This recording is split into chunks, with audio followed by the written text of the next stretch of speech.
Hi, my name is Rick Sanders, and today I wanted to talk to you a little bit about how I use the RC-600 to do my looping. With the release of the Sheeran set of loopers, I see the term workflow getting thrown around a lot, and it sort of made me reflect on how my own workflow has evolved. So I wanted to spend some time just giving a little bit of an overview of the settings that I use and how everything kind of comes together, some pros and cons, and even some tips and tricks and edge cases that I find really interesting about the 600 looper. While most of this video will be downstairs at the looper demonstrating how it all works, I'm going to spend a little time up front going through the features that I'm using and some of the settings that I use to get my workflow coming together so the demo has more context. So let's get started. I actually have two different loop rigs that I use depending on where I'm playing. The first, which is the larger rig, I nicknamed the Nonsense, is a fully featured setup with some interesting tone options for my guitar. The other, which I call the mini kit, is a highly optimized duffel-sized version of as much of my loop functionality as I can fit. Note that the mini kit is the one that was the focus of my last video, but my workflow is virtually the same between the two. To start, I want to talk about what features of the RC-600 I use, or that I use in general, I should say. Note that the RC-600 has the ability to record 6 tracks simultaneously and a wealth of options for input effects and track effects. Some of these are geared towards the voice and some are geared towards guitar, but to get to the business of looping, I found a subset of those features that supports my looping style. I'll also indicate on the screen where possible where these features are found in each setup. For additional detail, I have a link to a spreadsheet with my actual settings on the mini kit, per the manual, if you want to replicate this. I could do this for the Nonsense as well, although I will say that Nonsense is likely in a little bit of flux, so that might take me longer to get to, but the mini kit is pretty solid now and it has most of the settings you'll care about already there. Now, in terms of the actual things I'm using, I use 4 of the 6 tracks at any one time, specifically track 1, 2, 3, and 4. Track 1, play, record, and stop are here. Track 2, play, record, and stop are here. And track 3, play, record, and stop are here. Note that track 4 is a little harder to get to in both rigs, and I use it less often, as it lives in a different mode in each setup. I also have a dedicated play, record, and stop for that as well. Separately, I have a dedicated all start stop button here. Note that it's in the same spot on each setup, but different from the factory default setting. I change my guitar volume here and here via expression pedal on the Nonsense and the toggle using this external foot switch in the mini kit. I use a single microphone in my setup for vocals and loop recording, so I use an AB switcher to control whether the loop will pick it up or not. That mic switcher lives on a dedicated pedal on the Nonsense and this button on the mini kit. My lead guitar tone, which is comprised of distortion and reverb, is achieved using the onboard effects of the RC-600 and lives here. I have a delay pedal for my guitar, which is a dedicated pedal on the Nonsense, and an onboard effect using this external foot switch on the mini kit. I have an octave tone to record bass lines and to thicken my drum sounds on the Nonsense. It's a dedicated pedal on the Nonsense, and slightly more fully featured, and I achieve a similar effect using a couple of onboard effects using this button in mode 2 on the mini kit. Finally, as I play standing up, I can't click on multiple buttons at once to start multiple tracks at the same time, with very few exceptions. My only option there is to use All Start Stop or this button, which starts track 1 and track 2 together. This figures into my arrangements quite a bit, since I can't start any other pair of tracks together from a cold start. I have to plan ahead if I want to use this. As mentioned, and as you can see, the Nonsense has more dedicated pedals, and as such it gives me more dedicated tone options. In particular, it gives me a dedicated synth pedal with this TC Helicon Mel 9 pedal, and because of the other dedicated pedals, I'm able to use this button to access an onboard chorus effect for my guitar. I also have an Akai sample pad controller mounted on my mic stand for additional percussion options. So with the functionality laid out, let's talk about how we determine the workflow of the RC-600. It's a very flexible piece of gear and it has a lot of different settings that interact with this. So there are global settings, track specific settings, memory specific settings that all kind of collide to define what you want your workflow to be. In my case, I'm going to focus on the settings that live behind this loop menu, specifically the record and the track menus. Note the track, by the way, has different track settings. And as I said earlier, I only use 4 tracks. So for shorthand, track 1 is going to be different than tracks 2, 3, and 4, which will all be the same as each other. But let's start first with the, actually, I'm going to start first with the overall kind of design of my loops. So I want this set up in such a way that track 1 is sort of the yardstick against which all the other tracks are defined. So if track 1 is one measure, then I want tracks 2, 3, and 4 to be multiples of that. And by making them any arbitrary multiple, that means I can play kind of any song, more or less, using a combination of settings that are built off the same base. So starting with the record menu, which is global to the memory I'm on, I want to talk about the record action first. Now this is set to the default, but it is important to note that this is a very common kind of bifurcation in the way like loop artists tend to work. I tend to like the record play option. What that means is when I hit play here and I hit play again, what mode is it in? In the mode that I am in, that I tend to use it in, it actually goes directly to play. So it's not recording at this point, it's just playing. I can hit the button again to go into overdub, hit it again to stop overdubbing.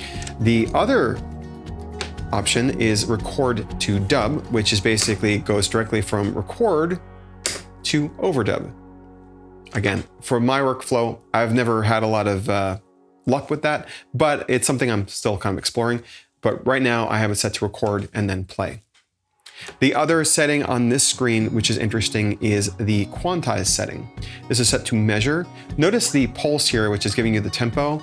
Every red pulse is a 1 beat. In other words, as the beginning of another measure. So this will basically make sure that once I define one loop, whatever that loop will be, it's often going to be on track 1 because it's my percussion loop usually. Then it will determine the tempo from that. And every subsequent loop will be quantized or matched to a multiple of that. So it's going to fit my loops to that grid that it creates using this pulse here. So that's the record menu. The next is the track menu. And as I mentioned, starting with the first setting that I think is, I'll start a couple settings that are same across every track and then which ones are different. The first one that's really interesting is this play mode, which is set to multi. Now I have that set to multi for all of my tracks. I haven't done anything really with single before, but as I understand the difference, multi is any track can be playing in combination with any other track. So I can have 1 and 2 playing, 3 and 4, 1 and 4, doesn't matter.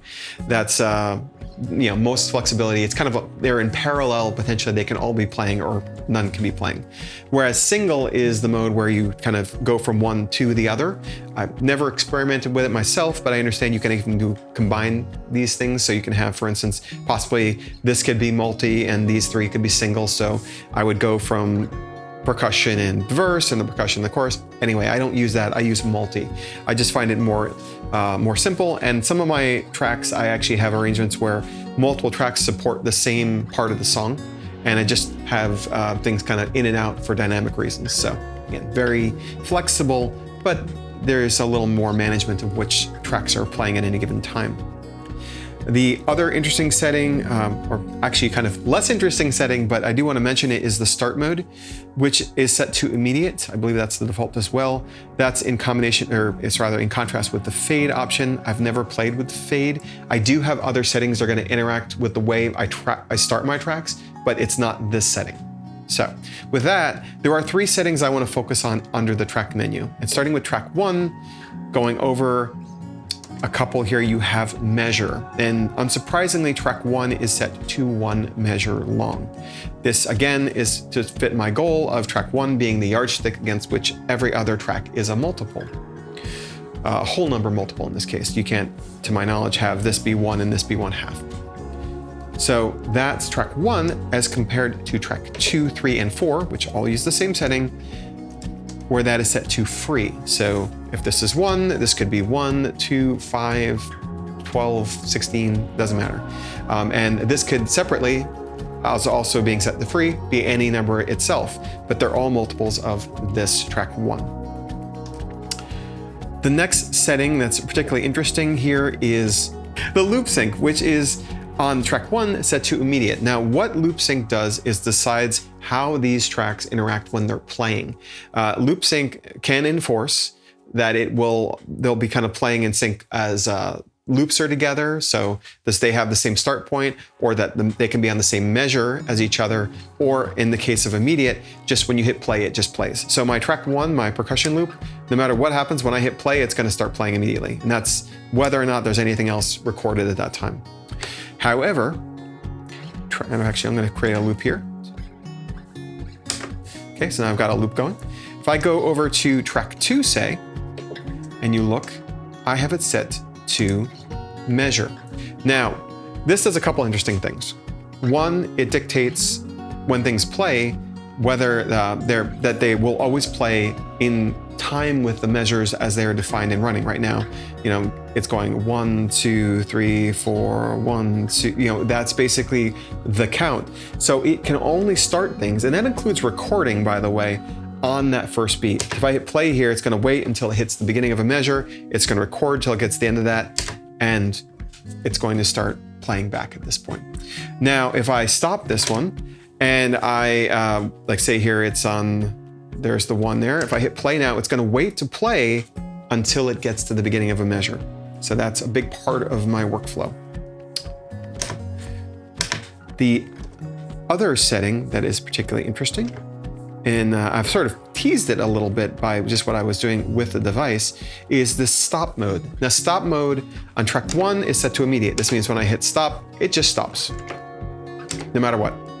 However, track 2 is set to loop.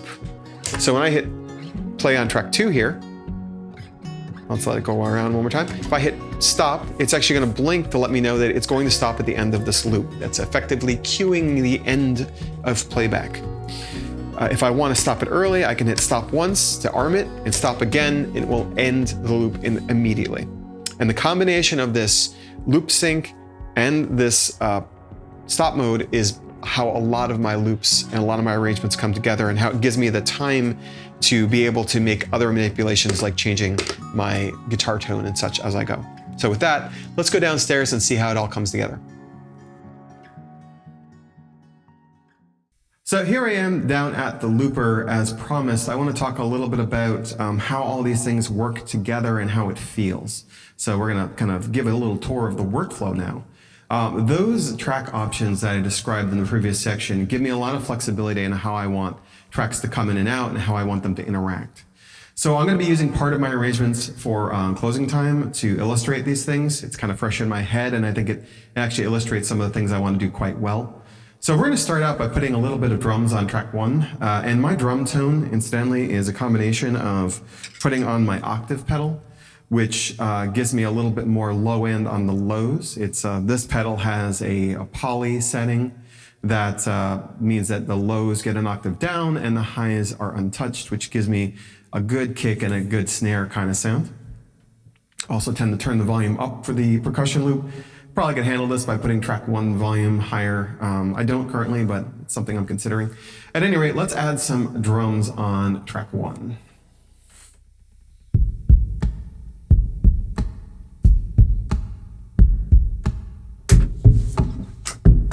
And notice that when I did that, I hit play to end that recording and it just went right into play mode. It's not overdubbing. If I want to overdub and say I want to add this something like this to the percussion loop, this is using my sample pad player, just probably off camera, then I need to hit the play button to go into overdub. So now I have drums with that little overdubbed kind of clap sound. So now I want to add I'm going to add the verse, and the verse I'm going to put on track 3 because I have plans for track 2 later as we'll get into this demo. So let's add that verse.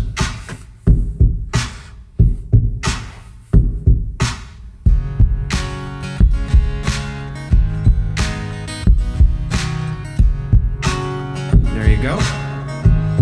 And that's recording the verse. I'm actually going to re-record that for a specific purpose too. There's an interesting trick that I've discovered that's super useful, but was not obvious to me at least, If I record that and then end it using stop instead of hitting play at the end, it will record it and keep memory of the loop, but it will actually stop it immediately. So it's a good way to kind of copy paste parts of the song out.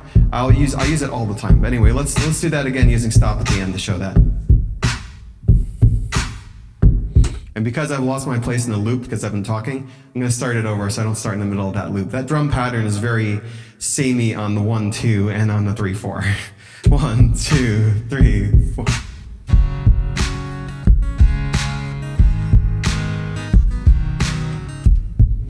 There we go. So now I hit stop, but it did record that. So it's still there. Now I'm going to add that signature piano part to the song on the verse with overdubbing.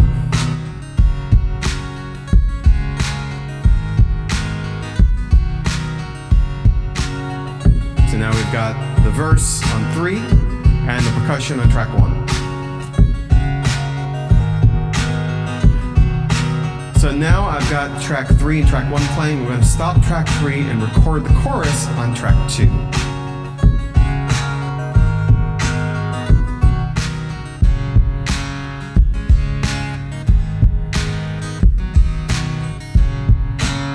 So there's track 2, track 3 is stopped. I'm going to add a little bit of bass on the chorus to thicken that chorus part. On the arrangement that I do, I'm actually singing while I do this.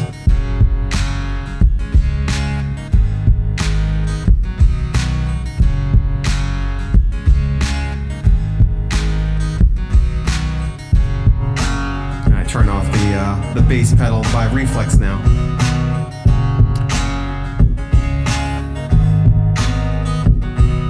So now that I've got the chorus going, I want to talk about some of the things I really like about this workflow. So in particular, I'm going to pause this right now. One of my favorite things about this workflow is the fact that it lets me go from one track playing to another without needing dedicated buttons to stop and start things for most things. So in particular, because I'm going to start track 1 and 2 together here, just to bring it in, there's a button that I'll click. I'll just remind you, it's here. So when I'm going to start that, I'm going to have tracks 1 and 2 going. I'm going to go from track 2 to track 3 playing seamlessly without hitting buttons at the same time. And in particular, what I'm going to be doing is using the fact that the stop mode on track 2 is set to loop. So I stop track 2 by hitting stop once on track 2. That will cause it to play to the end of the loop and stop.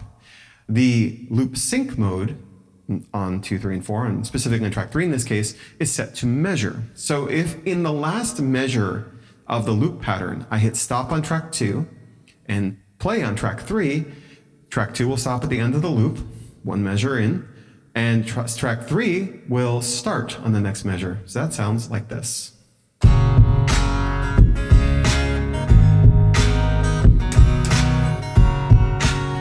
Just like that. So I'm able to do both of those clicks without needing to do any kind of fancy footwork, fancy-ish footwork, and I don't need to hit them both at the same time.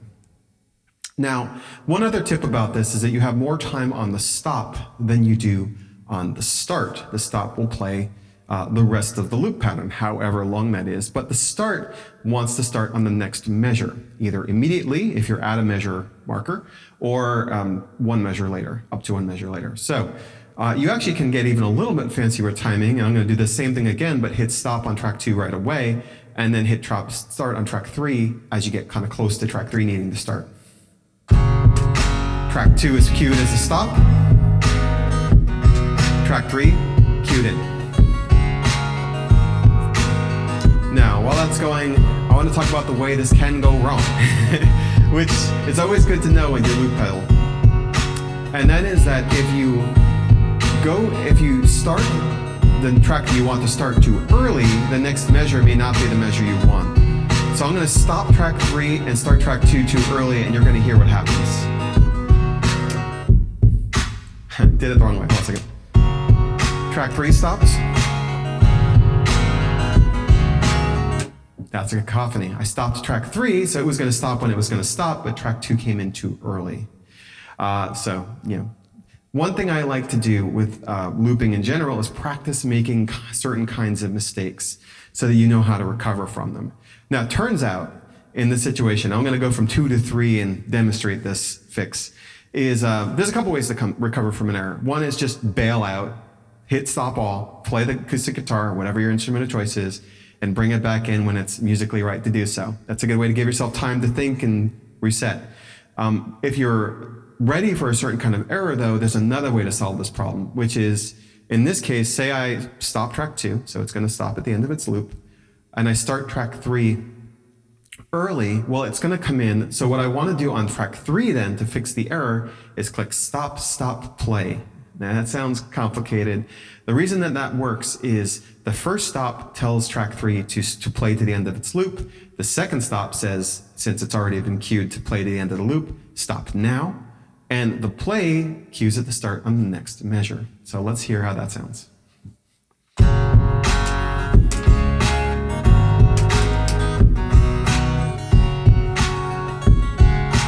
So you see what it was kind of a lot going on. I'm going to do it one more time and hopefully get it a little more directly. But I'm going to start at tracks 1 and 2, stop track 2 immediately. Then I'm going to start track 3 too early. Then when track 3 comes in, I'm going to hit stop, stop, play to get it to come back in where I want it to. That's one way to recover from this.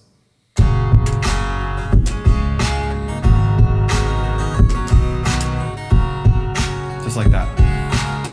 Always good to be able to practice making a certain kind of mistake that you think is likely, depending on how your workflow goes. So I've also mentioned a few times that track 1 behaves differently. Its stop mode is set to immediate, so I can stop it any time I want. And its loop sync is also set to immediate, so it will start no matter what's going on. This means that starting the percussion loop after everything else is playing is a little tricky. You can actually time it wrong. And I'm going to demonstrate doing it wrong and then getting it closer, and then talk about how I kind of get it right consistently. So if I start, say, track 2, this is the chorus. If I hit the percussion loop out of time, it's pretty bad, right? Because it's going to play no matter what's going on. That's the nature of the play mode being immediate. But if I want to kind of get it in time, I can do it manually.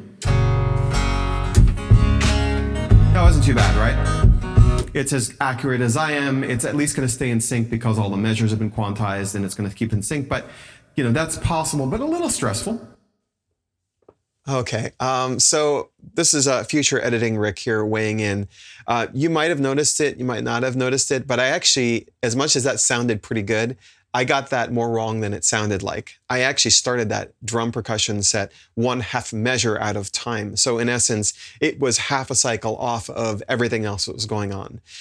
In the moment, that sounded kind of pretty good because the drums sound the same, whether I started a half measure in or on the measure with that particular drum pattern. But had I tried to start anything else based on that percussion groove, it would have quickly become apparent that I had the timing wrong because it would have started seemingly like a half measure out of sync with presumably everything else I was doing then. So it's just part of the reason why I don't typically start the drums on their own this way. I like to kind of bring them in first, and I'm going to show you how I do that in the next part of the video as we go back to Past Me. Cheers. So when I'm using this workflow, I like to actually try to bring in the percussion loop as the first thing, whether that's on its own, and I can like do this, bring it in and then let something else kind of follow it or play the guitar. Or I can bring it in with another track, in this case track 2, because the way that button, which is hardwired to tracks 2 and 1 starting together, will do is actually play track 2 and immediately play track 1. That order is important. I talked about why in my last video, but specifically those happen so close together that maybe there's a millisecond of time in between, but they're pretty close together. And then the other way is, of course, using all start stop. Now in this particular song, it will kind of work. It's a bit noisy, but those are all the same chords, so it's not, you're not playing different parts of the song over each other in a way that fights. But, that depends on your arrangement and whether all start stop is viable. Sometimes it is not. So anyway, that's how you get things going with all the basics of the setup. Now, everything I've done until now is demonstrating more on I think this is kind of the on the tin nature, or as advertised nature of how the RC-600 functions. I started recording things, starting with something that's set to one measure. Everything else is a multiple of that. Very linear, very common, including in my own arrangements. But sometimes I like to mix it up. And I want to talk about some of the kind of more edge case, I guess you can call them edge case or happy accidents or advanced tips and tricks, however you want to call it. I'm always wary of some of these things that with different firmware updates, they may not behave this way because it doesn't feel like it's strictly designed this way.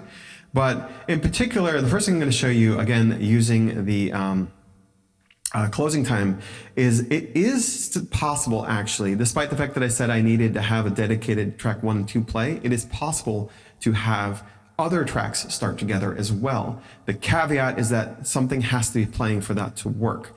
So say, for instance, if I start track 1, I actually can start tracks 2 and 3 together here, but I need to do it using the timing that the loop sync gives me. So you probably can figure out, if I hit play on track 2 and play on track 3 within the same measure, they will start together.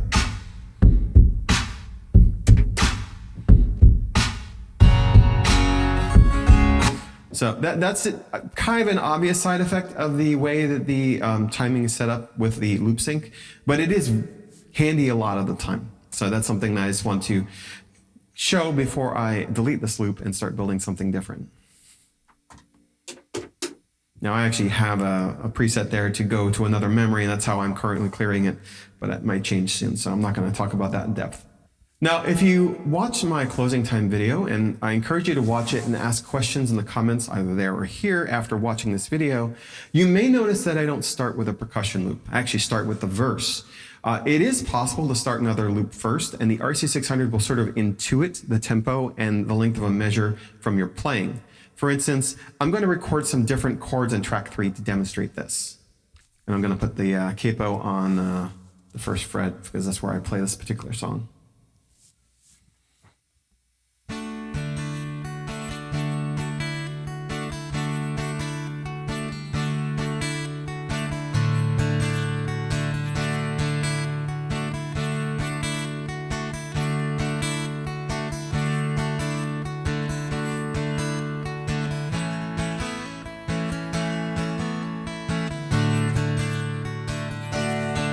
So now, I normally wouldn't use a specific song. It's just kind of easier for the demo to have it all be the same song in this case. But basically, now I've created a chord progression, much of the D chord followed by the A, that I'm going to be able to add percussion over. And so what I'm going to do is, now that it's got something playing, the RC-600 has decided how long a measure is, and I'm going to be able to record track 1 over it.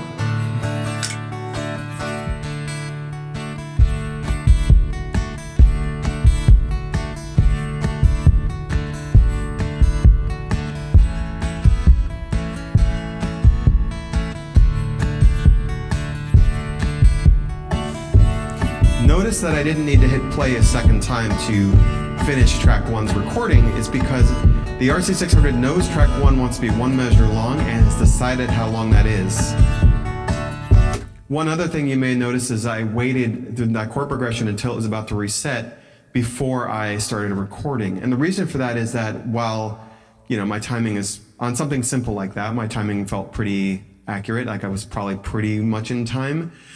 The only time I know a measure is starting for certain is at the beginning of that sequence, at the beginning of that loop, because I know it's going to slice it up in some way, and maybe my timing isn't perfect, and I don't want to be kind of out of time with my own loop. So I know that measure 1 starts with the beginning of the loop, so that's when I'm going to hit play, and then I'll record it until it stops recording, and then I know it's done. So when I play now, I've got tracks 1 and 2. Now, simpler versions of this is something I do in a lot of songs, and the reason for that is that during my performances, I like to mix up the way I start my songs. So not every song starts with me picking up the guitar and turning it to a drum, just to add interest, and I think it kind of provides some flexibility. One caveat to this is specifically as it relates to the most recent firmware update on the looper, which is, I think that's 1.30 as I record this. For whatever reason, its calculation of time of the measure length seems to have changed with 1.30. some tempos, it seems to retreat as being half as much as they should be. And so the measure is twice as long as I want it to be, as I have this set on 4/4 time. So I actually have the nonsense set to firmware 121. I haven't updated it yet. I learned about this on the mini kit.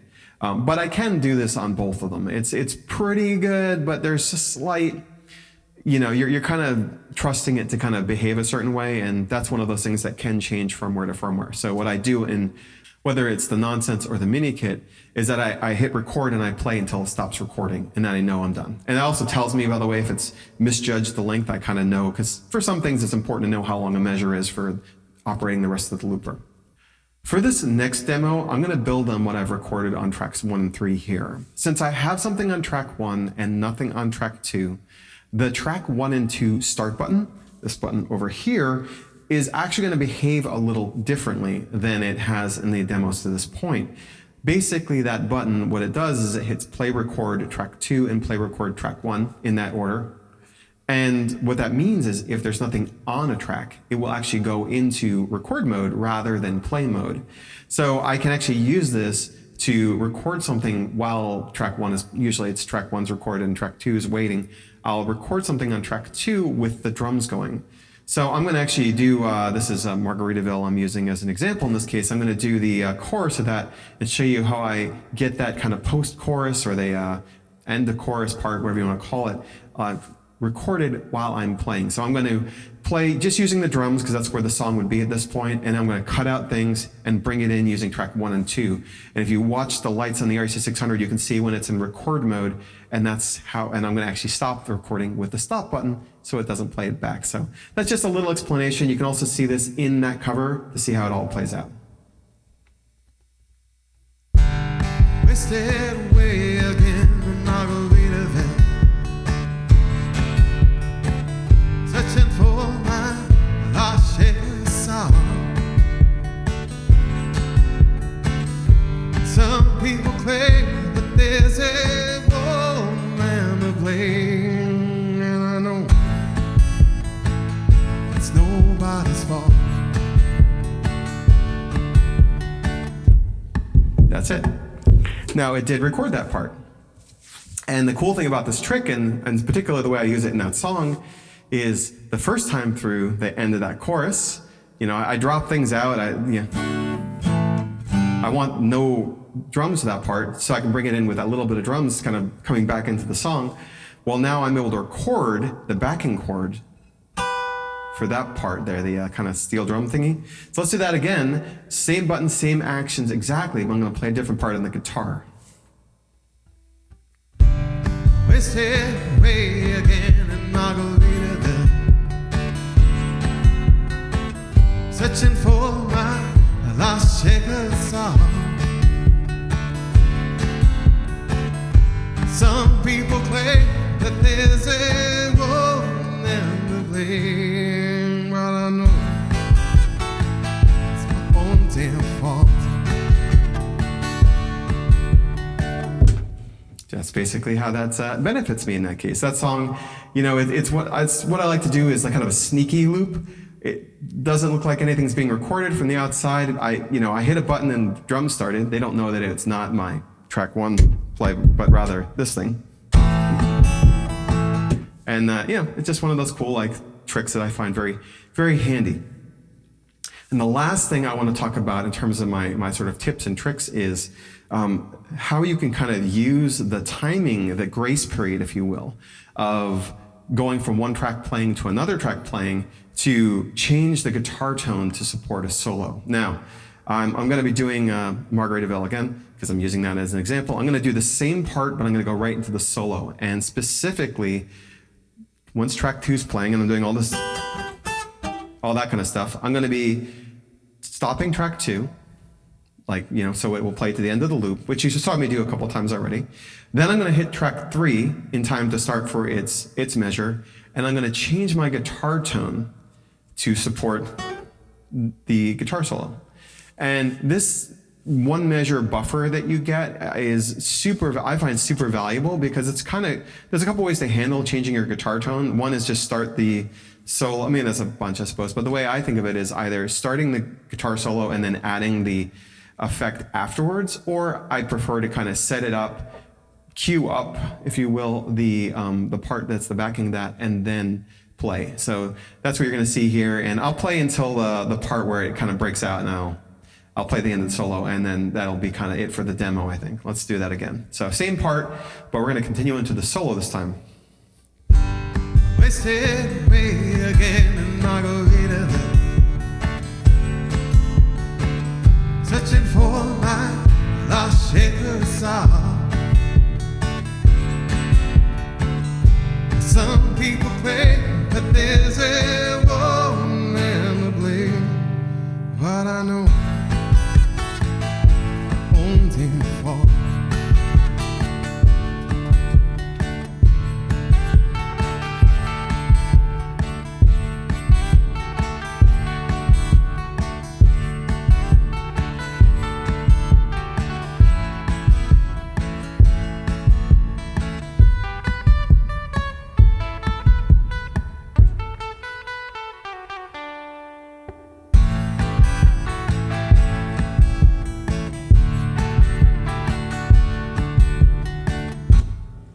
And that's all the secrets I have for that part anyway. That's the way I'm able to construct that solo with a combination of dynamics and such. But basically it's all the same principles. I tell anytime there's a break in a solo, if I have the option to kind of stop a track, I know that I just need to end that loop. I can hit it once and then I know that that's handled.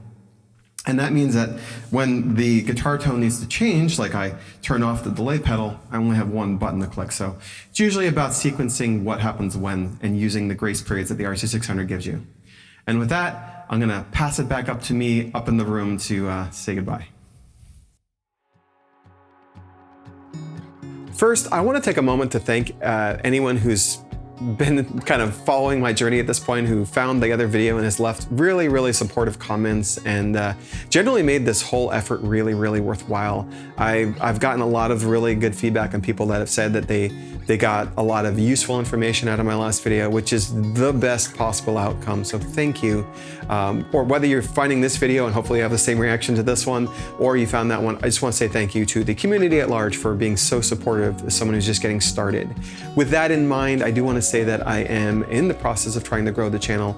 I'm trying to create this sort of thing more regularly, and in particular, I'm trying to hit a certain subscriber number. So if you did like this and you're not subscribed, I would super appreciate if you could subscribe. Or if you know someone that's getting started looping or would find any part of this interesting or the other video, please do send it their way. It's all great support for just getting me, continuing to motivate me to do this sort of thing. It does take a lot of time to build these scripts and do this editing. I'm having fun doing it. I actually like the filmmaking apparently, but yeah, whatever feedback and support you can offer is fantastic. The other thing in terms of your interaction that really helps is if you can, if you have something you'd like to see, if there's something you'd like to learn more about, if you just want my opinion on something, please let me know either in the video comments for this video or any other video you have a comment on. My channel is small enough that I try to respond to every comment I get right now, and some of those are going to become ideas for future videos. So right now I'm trying to come up with things that I think I have the expertise and the experience to sound off on in an intelligent way. And I love getting that feedback. Also, just if there's something you think I'm wrong on or missing and you want to nudge me in a certain direction, that's also helpful because it helps me not only become a better disseminator of information, but also a better musician. So all that stuff is super valuable. So with that, happy looping, and I hope to see you next time. Cheers.